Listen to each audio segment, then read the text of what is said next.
Hi friends, welcome to Shreyas Academy. My name is Rajesh and this is my first video on YouTube. I'm going to explain you some important bits from various topics. I'm going to give you explanation in English as well as in Telugu. Next, second logic ఏంటంటే మన గవర్నమెంట్స్ని divide చేసేటప్పుడు central government, state government and local గవర్నమెంట్ని తీసుకుంటాం. ఇక్కడ local ఏంటంటే regional గవర్నమెంట్ని తీసుకుంటాం. అలాగే ప్రతి కంట్రీకి కూడా మనకి ఏంటంటే సెంట్రల్ బ్యాంక్స్ అనేవి ఉంటాయి. ప్రతి కంట్రీకి కూడా ఏంటంటే సెంట్రల్ బ్యాంక్స్ ఉంటాయి. సెంట్రల్ బ్యాంక్ అంటే కేంద్ర bank, that is an apex bank. అంటే దట్ ఈస్ ద టాపెస్ట్ బ్యాంక్ అండి. ఓకే, ఏ కంట్రీకి తీసుకున్నా మనకి టాపెస్ట్ బ్యాంక్స్ అనేవి ఉంటాయి. ఆ టాపెస్ట్ బ్యాంక్ లేదా అపెక్స్ బ్యాంక్ అనేవి ఆ దేశంలో ఉన్న మిగిలిన బ్యాంక్స్ని కంట్రోల్ చేస్తూ ఉంటాయి. Okay, so what is the central bank of India అని అంటే answer is RBI, Reserve Bank of India. Reserve Bank of India is the central bank of India. Okay. Next, RBI regulates all other banks in India. మిగిలిన banks అన్నింటినీ కూడా control ఎవరు చేస్తారంటే reserve bank of India control చేస్తుంది. So central అయిపోయింది. Next స్టేట్కి వచ్చేసరికి కింద లెవెల్కి వచ్చేసరికి చాలా బ్యాంక్స్ ఉంటాయి. బట్ గవర్నమెంట్ రంగంలో రన్ చేయబడుతున్న ఇంపార్టెంట్ బ్యాంక్ లేదా బిగ్గెస్ట్ పబ్లిక్ సెక్టర్ బ్యాంక్ ఎవరని అంటారు అంటే స్టేట్ బ్యాంక్ ఆఫ్ ఇండియా అని చెప్తాం. ఏంటంటే స్టేట్ బ్యాంక్ ఆఫ్ ఇండియా అని చెప్తాం.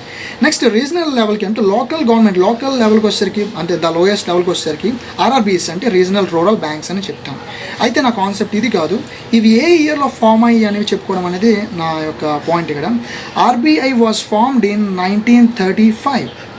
In 1935 RBI was formed. Okay, and next SBI was formed in 1955. SBI was formed in 1955 and RRB was formed in 1975. If you observe these 3 years, the difference is 20 years. Means in 1935 Reserve Bank of India was formed, in 55 State Bank of India was formed, and in 75 RRBs means regional rural banks were started. So I think you have understood this concept. ఇక్కడ నేను 3 banks గురించి చెప్తున్నాను. Here we have discussed 3 banks. First one is RBI, second one is SBI, third one is RRB.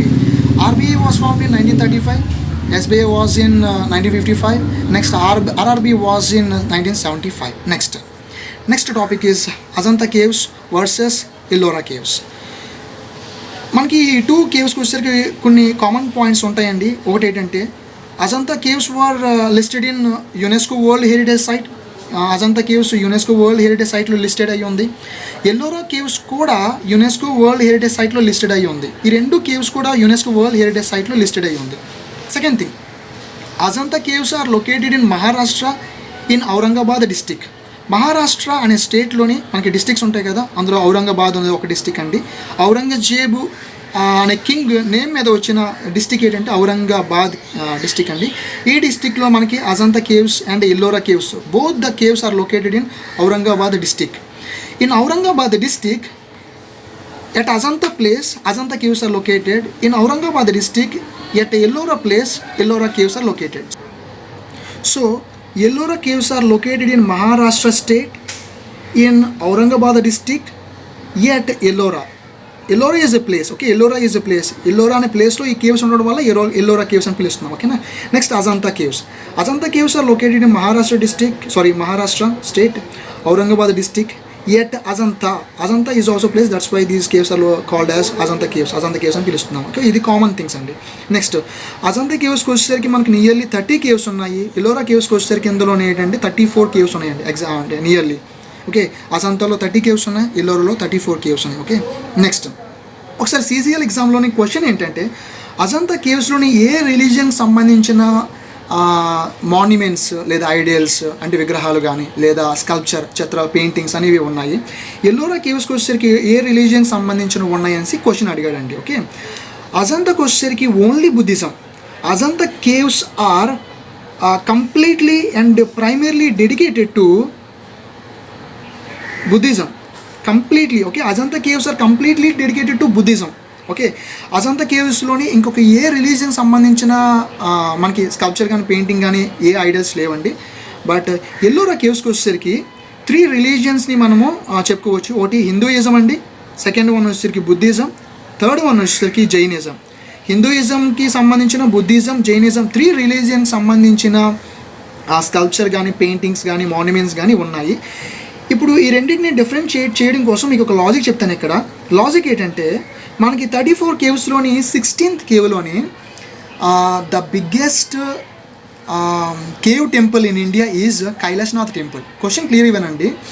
సాధారణంగా what is the biggest temple in India అంటే Akshardham temple. What is the biggest temple in India అంటే Akshardham temple. It is located in Delhi.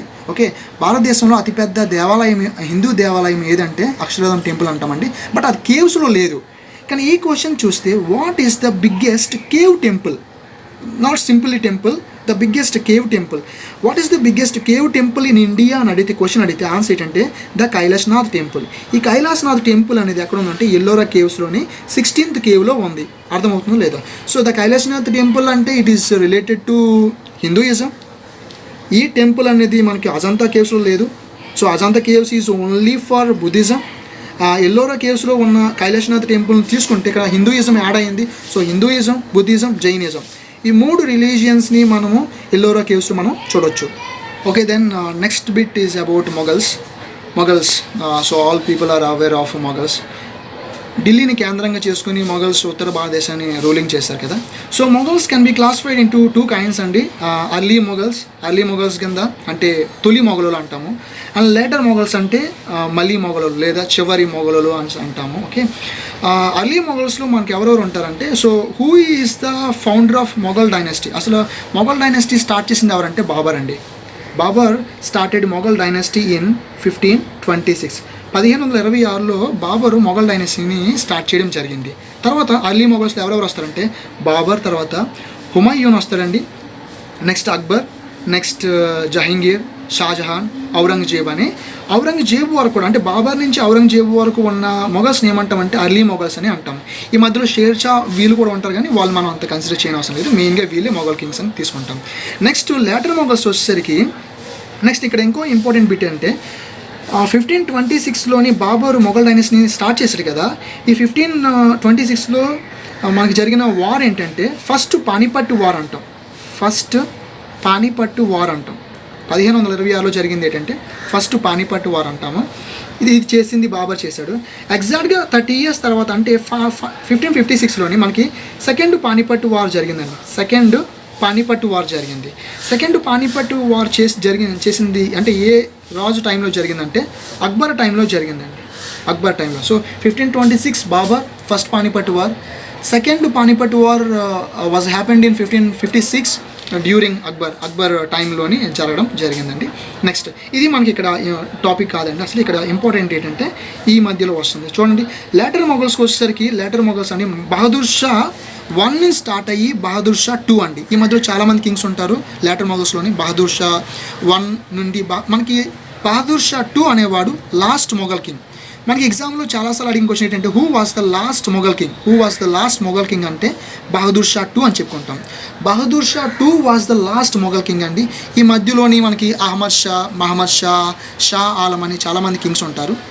అయితే వీళ్ళ మధ్యలో ఉన్న మహమ్మద్ షా అయిన వ్యక్తి మనకి ఇంపార్టెంట్. సో ఇతని మీద కాన్సన్ట్రేట్ చేయండి. మహమ్మద్ షా, ఈయనకి ఇంకొక పేరు ఏంటంటే ఇతన్ని Mohammed Shah is called as Rangeela. ఈయన రంగీలా అని కూడా పిలుస్తారు. నెక్స్ట్ మహమ్మద్ షా మొఘల్ ఎంపరర్గా ఉన్నప్పుడు మనకి నాదిర్ షా అనే కింగ్ ఇరాన్ నుంచి పర్షియా నుంచి మొఘల్ సామ్రాజ్యం మీద అటాక్ చేయడం జరిగింది. సో ఈ విధంగా నాదిర్ షా ఇరాన్ నుంచి మహమ్మద్ షా మొఘల్ ఎంపరర్గా ఉన్నప్పుడు అటాక్ చేయడం జరిగిందండి. సో మనకి ఇక్కడ 3 questions. నాదిర్ షా మొఘల్ కింగ్డమ్ని లేదా డైనస్టీని అటాక్ చేసేటప్పుడు ఆ యొక్క మొఘల్ ఎంపరర్ ఎవరంటే Mohammed Shah. First question. Second one ఏంటంటే మహమ్మద్ షాకి ఇంకొక పేరు ఏం పేరంటే రంగీలా. లేదా మహమ్మద్ షా టైంలోని ఏ కింగ్ అటాక్ చేశారంటే నాదిర్ షా అనే కింగ్ అటాక్ చేయడం జరిగింది. ఏ దేశం నుంచి వచ్చాడంటే ఇరాన్ నుంచి రావడం జరిగింది. ఈ 3 బిట్స్కి కలిపి నేను ఒకటే నేమ్ చెప్తానండి. ఈ నేమ్ మనం బేస్ చేసుకుని మనం ఆన్సర్ ఈజీగా మనం పికప్ చేసుకోవచ్చు. రమణ. ఓకే, రమణ అనే వర్డ్ తీసుకుంటే మనకి ఆన్సర్ అనేది వచ్చేస్తుంది. రమణ. ఓకే, ఎన్ మీన్స్ నాదిర్ షా అండి, మా అంటే మహమ్మద్ షా అండి, నెక్స్ట్ ఆర్యరా అంటే రంగీలా.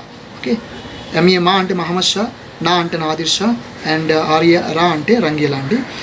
సరేలేరు మీకెవరు మూవీలోని రమణ లోడెత్తర సంథింగ్ ఈ డైలాగ్ ఉంది కదా, ఈ డైలాగ్ బట్టి మనకి రమణ అనే పేరు వస్తుంది. సో రా అంటే రంగీలా అండి, మా అంటే మహమ్మద్ షా, నా అంటే నాదిర్ షా.